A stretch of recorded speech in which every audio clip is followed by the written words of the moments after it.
ईश्वर ने आके हमें जानकारी दी है कि तुम यहाँ के निवासी नहीं हो।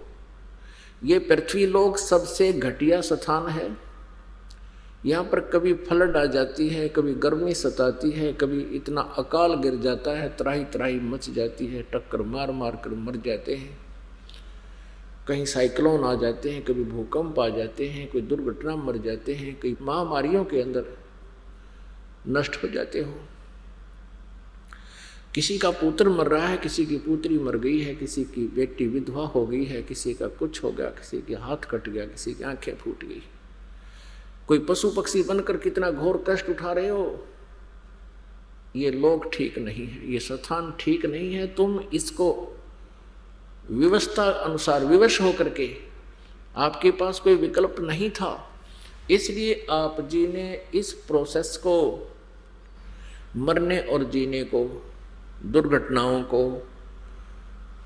और किसी प्रकार की प्राकृतिक आपदाओं को आपने स्वीकार कर लिया कि ऐसा यहाँ होता ही है, होता ही रहेगा। मर गए वो मर गए, हम ठीक हैं। परमात्मा ये बताते हैं कि वो मर गए जो किसी भी कारण से मृत्यु को प्राप्त हुए हैं, क्या वो भी तो आप ही की तरह रह रहे थे और वो मृत्यु को प्राप्त हो गए। आप अपने आप को कुशल मान रहे हो। आपने उनसे अलग कौन सा भिन्न, अलग से कौन सा और प्रोटेक्शन का जो तरीका अपना लिया है, आपने कौन सा साधन अपना लिया जिससे आप उस आपदाओं में नहीं आओगे जो पहले वाले आ चुके। यहां हमारे पास कोई उत्तर नहीं है, क्योंकि हम विवश हैं। परमात्मा हमें याद दिलाने आए थे, आते रहते हैं कि तुम सतलोक के रहने वाले हो। सतलोक में बुढ़ापा और मृत्यु नहीं होता, सदा युवा रहते हो, निरोग शरीर रहता है, स्वस्थ रहते हो, कोई बीमारी नहीं। वो उसको अनामय देश भी कहते। अनामय का अर्थ होता है रोग रहित। आमय माने बीमारी, अनामय माने बीमारी ना हो जिसमें, यानी स्वस्थ, अनामय। तो पुण्यात्मा, हम उस लोक में रहा करते, हम कभी वृद्ध नहीं होते थे, हम कभी मृत्यु को प्राप्त नहीं होते थे। और यहाँ हमारे ऊपर ये दोनों ही कहर टूटते हैं। हम वृद्ध भी होते हैं और मृत्यु भी होती है, जो हमें पसंद बिल्कुल नहीं। तो इसका विकल्प बताया परमात्मा ने कि तुम ये साधना करो, ये क्रियाएं प्रारंभ करो जो मैं तुम्हें बताने आया हूं। इसके करने से फिर आप सदा के लिए जरा और मरण से छूट जाओगे। जरा मीन बुढ़ापा, वृद्धावस्था, और मरण मीन मृत्यु।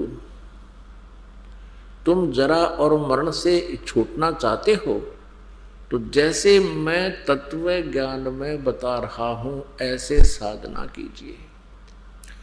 गीता ज्ञान दाता ब्रह्म भी इसी बात का समर्थन कर रहा है। श्रीमद् भगवत गीता अध्याय नंबर 7 के श्लोक नंबर 29 में, 29 में गीता ज्ञान दाता अर्जुन के माध्यम से हम सभी को संदेश दे रहा है कि जो व्यक्ति जरा और मरण से छुटकारे के लिए प्रयत्न करते हैं, साधना करते हैं, वे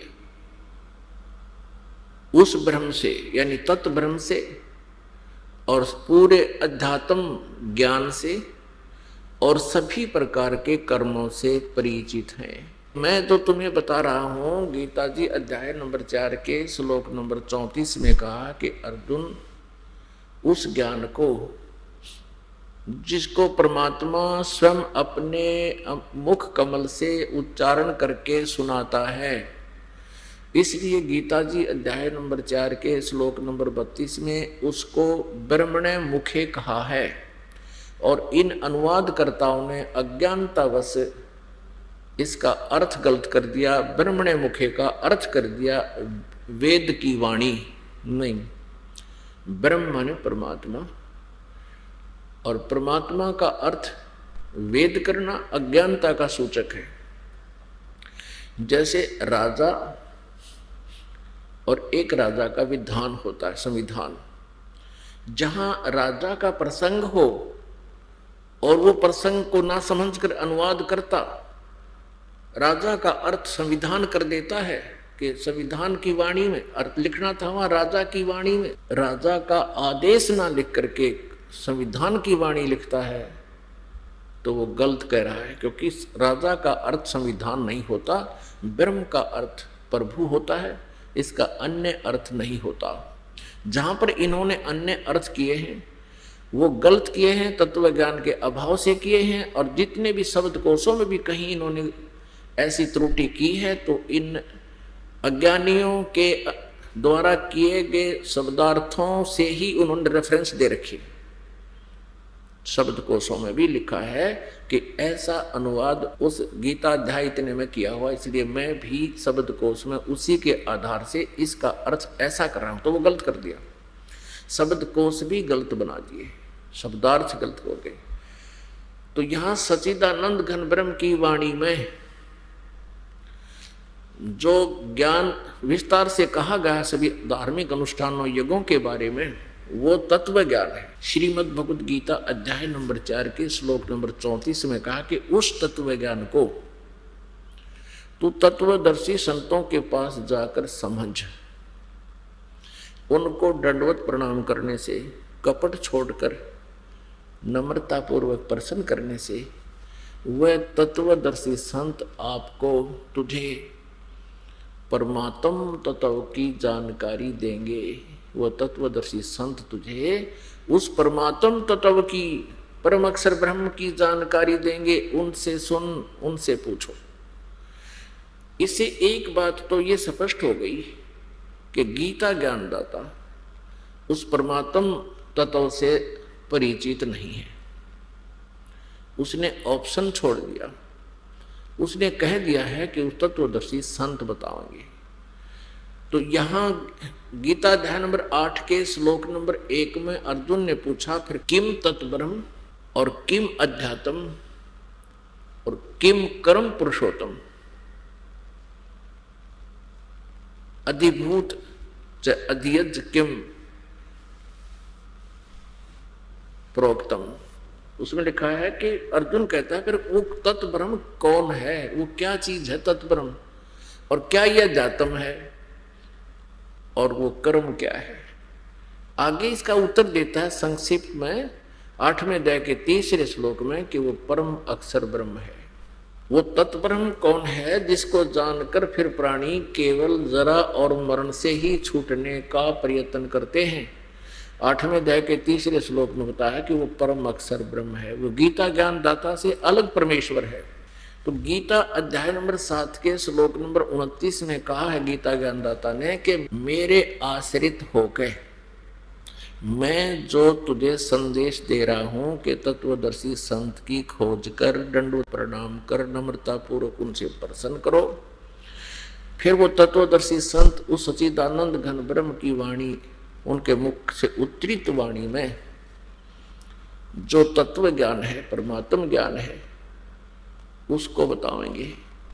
तो मेरे इस ज्ञान को आश्रित करके जो जरा मरण मोक्षाय यतन्ति ते, जो मेरे इस ज्ञान को आधार मानकर तत्वदर्शी संतों के पास चले गए, उनको तत्वदर्शी संत मिल गया, तो वो क्या करते हैं, वे तत्ब्रह्म तथा तत्ब्रह्म से संपूर्ण अध्यात्म से ज्ञान से, आध्यात्मिक ज्ञान से यानी तत्व ज्ञान से और सभी कर्मों से को जानते हैं, जानने वाले हैं, उनको जान चुके। तभी तो वो केवल जरा और मरण से छूटने का ही प्रयत्न कर रहे हैं। तो पुण्यात्मा, परमेश्वर ने आकर हमें ज्ञान दिया है, हमें बताया है कि तुम यहां पाप इकट्ठा करके काल के जाल में फंसे रहते हो, तुम्हें शुभ कर्मों की जानकारी नहीं है, सत साधना से आप परिचित नहीं हो, क्योंकि यथार्थ भक्ति मार्ग से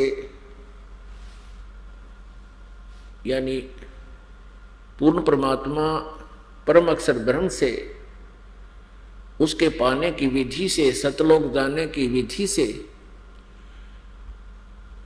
परमेश्वर कबीर जी के अतिरिक्त या उन महापुरुषों को जिनको परमात्मा अपने विधान अनुसार, अपने गुण अनुसार, अपनी महिमा के अनुसार आकर मिलते हैं। जैसे अभी आपने ऋग्वेद मंडल नंबर 9 सूक्त नंबर 86 मंत्र 26-27, ऋग्वेद के ही मंडल 82 मंत्र 1-2, ऋग्वेद मंडल नंबर 9 के ही सूक्त 82 मंत्र 1-2-3, ऋग्वेद मंडल नंबर 9 सूक्त 96 के 16 से 21 तक, और ऋग्वेद मंडल नंबर 9 सूक्त 20 मंत्र 1 तक 1 में।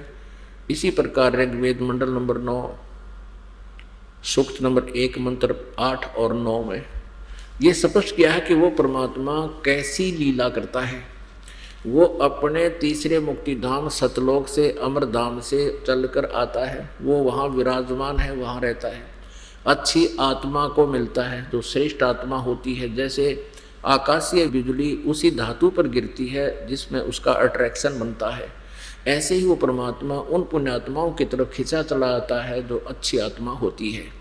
उनमें से कौन कौन है? आदरणीय धर्मदास साहिब जी, आदरणीय मुरुखदास साहिब जी, आदरणीय नानक साहिब जी, आदरणीय दादू साहिब जी, आदरणीय गरीबदास साहिब जी, आदरणीय गीसा दास साहिब जी खेखड़ा वाले, आदरणीय गरीबदास साहिब जी छुड़ानी वाले हरियाणा वाले, और आदरणीय नामदेव जी। ऐसे महापुरुषों को तो बहुतों को मिले हैं, लेकिन हमारे पास जो प्रमाणित से हैं उनमें से विशेष कर ये आधा दर्जन के करीब तो दास को उनका जानकारी है।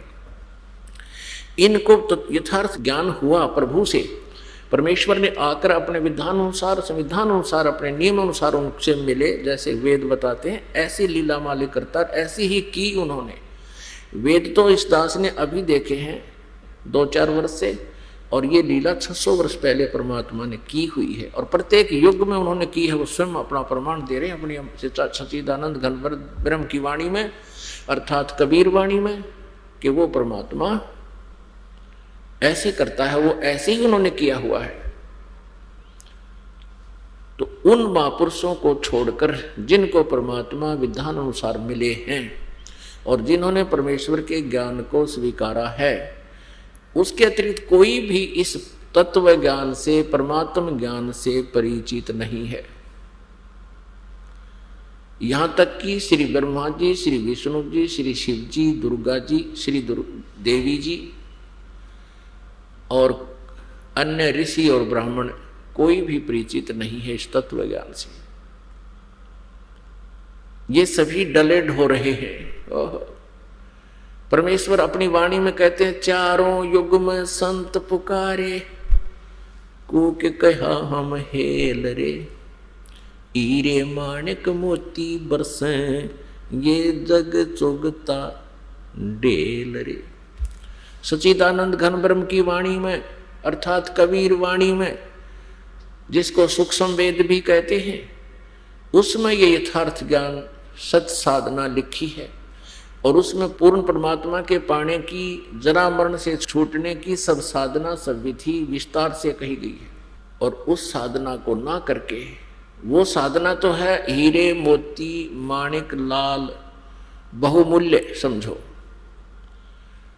और ये जग चुगता ढेल रे। ढेल माने कंकर, डले ढेले, डले इकट्ठे कर रहे हैं, ये कंकर पत्थर इकट्ठी कर रहा है। आन उपासना, जो सच्चिदानंद घन ब्रह्म की वाणी में जो साधना वर्णित है उस तत्व ज्ञान में, उसके अतिरिक्त जो भी साधना, जो भी नाम जाप आप जी कर रहे हो, वो कंकर पत्थर कौड़ी इकट्ठी कर रहे हो, हीरे मोती लाल जान के, ये आपको भूल लगी हुई है। इस भूल को मिटाने के लिए परमात्मा स्वयं आते हैं, कहते हैं, चारों युग में संत पुकारे, कूक कहा हम हेल रे, हीरे माणिक मोती बरसे, ये जग चुगता ढेल रे।